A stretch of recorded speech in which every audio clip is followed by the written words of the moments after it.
Hey, it's Shrek here with Peace Corps Ghana May 2017 cohort. I'm here with Abigail, and we are going to talk about why she's in the Peace Corps. We are both in the Peace Corps, actually, and we are both excited about it.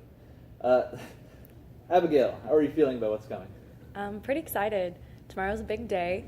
Um, Currently, I'm feeling a bit anxious. I mean, this is probably the biggest decision I've ever made in my entire life, but it's also the decision that I am most confident in that I think I've ever made.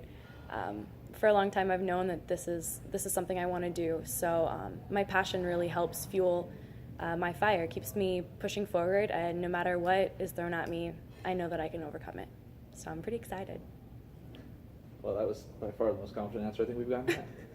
All right, tell me about yourself and why you feel qualified for Peace Corps.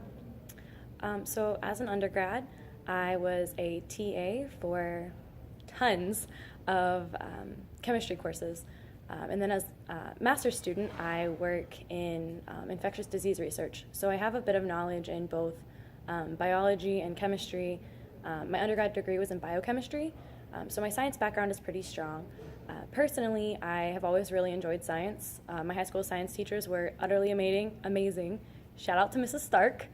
But I've definitely always really liked science. So for me, helping other people discover their passion for science is an awesome experience.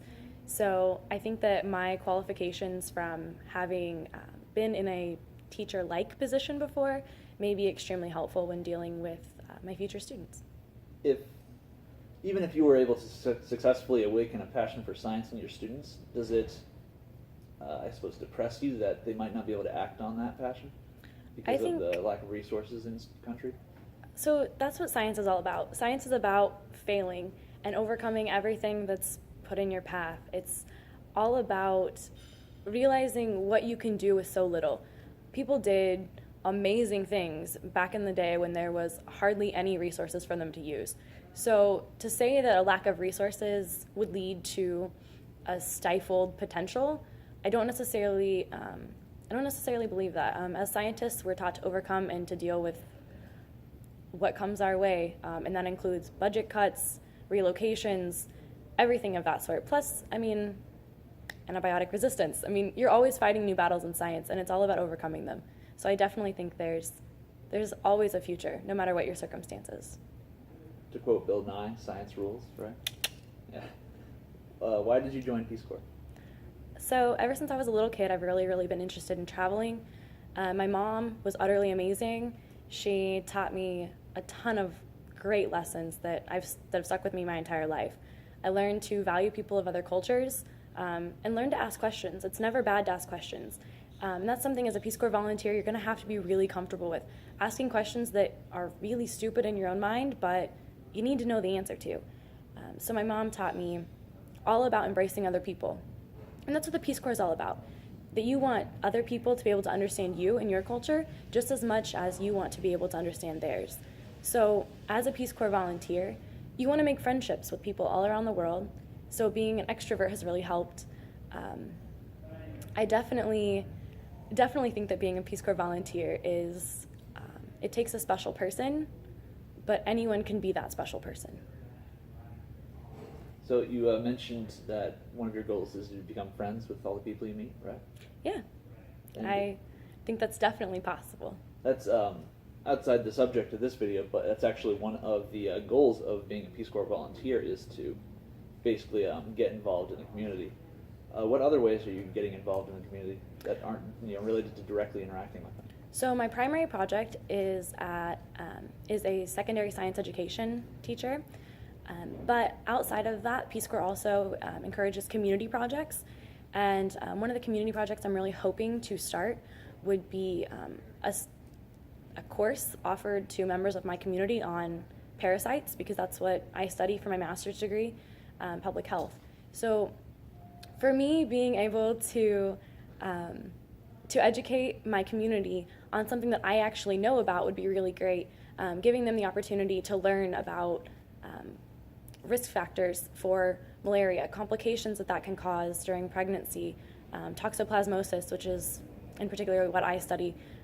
So for me, that would be an option. Also, I would like to start a Scholars Bowl team within my school, to help bring some people that are not necessarily interested in science, or the scientists that are not necessarily interested in other things, to bring them all together. That way we can each teach each other new things, because life's a learning journey. Great. What are you expecting your experience will be like? Well, thankfully I've been to country before. Even though it was for a very short time, that's kind of helped me better understand what I'm getting into. Granted that the different regions are vastly different, but I do believe that it's going to be hard. It's going to be extremely hard. Probably going to cry a lot, but I'm also probably going to cry some happy tears too. Life's a journey, and you really never know until you try, but I don't see anything but a great outcome. I'm friends with many returned volunteers, and you form a big community. You're never an ex-Peace Corps volunteer. You're a returned Peace Corps volunteer. You always have that family, and you always have that network, and these people that I've met over the past couple of days are going to be my lifelong friends. Peace Corps is all about learning who you are, but also learning how you can best serve other people. Awesome. And I get to be your friend forever. She said that. Hey, Trek. It's on video. All right. What challenges in yourself are you nervous about overcoming?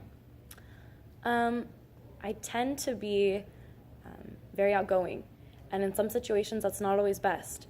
So for me, learning appropriate times for certain expressions is going to be key.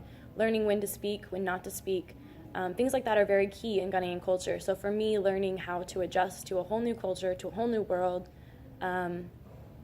definitely gonna struggle with not getting my showers. Buckets are gonna be a hard way of life, but I've done it before and I'll do it again. I'm pretty nervous about just missing my family, missing my wonderful nieces and nephews, and that's a challenge all of its own. Missing my mom, my grandparents, everyone that I'm close to. That's a challenge. But I have a great family, I have great friends. Everyone back home is utterly supportive of me, and there's nothing else I could ask for. I truly have been blessed, and I know that they're waiting for me as soon as I get home. All right, last question. One thing you'd like to share with people considering Peace Corps? Do it. You're young. We have Peace Corps volunteers that are my age. We have Peace Corps volunteers in their 20s. We have Peace Corps volunteers in their 30s, 40s, 50s.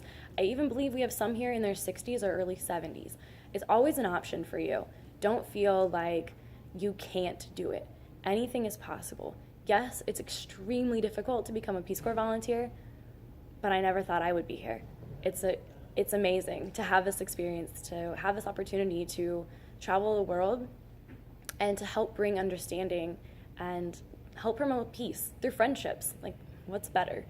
So you only have one shot. You might as well do it. Thanks, Abigail. Thanks, That Jack. was awesome. See y'all later.